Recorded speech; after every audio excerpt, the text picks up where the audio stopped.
এই অংশটুকু যুবক যুবতীরা খুব ভালো করে শুনেন। দিনী বোন যাদের বয়স হায়েজ হয়ে গেছে, যাদের হায়েজ হয়েছে এখান থেকে শুরু করে সবাই, যারা বালেগ হয়েছে আমরা ছেলেরা, সবাই ভালো করে কথাটা শুনেন। বাংলাদেশে পিছন থেকে একটা নতুন সমস্যা রাইজ করতেছে। সমস্যাটা হচ্ছে, এমনিতেই আমাদের ছেলে মেয়েদের মধ্যে হারাম সম্পর্ক ছিল।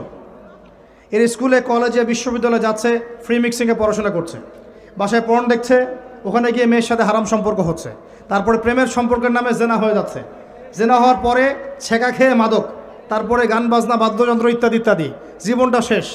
এদিকে ওই ব্যভিচারী মেয়েরা কারো কারো ঘরে যাচ্ছে, দাঁড়ান আমাকে বলতে দেন, ব্যভিচারী মেয়েরা কারো কারো ঘরে যাচ্ছে, ওদেরকে নিয়ে আপনারা আবার সংসার করতেছি। এই হচ্ছে না সিচুয়েশন? একজনের 5টা গার্লফ্রেন্ড, একজনের 4টা গার্লফ্রেন্ড, আরেকজনের 3টা বয়ফ্রেন্ড, 4টা বয়ফ্রেন্ড, এই ধাপগুলো পার হয়ে এরা সংসারের জীবনে আসতেছে।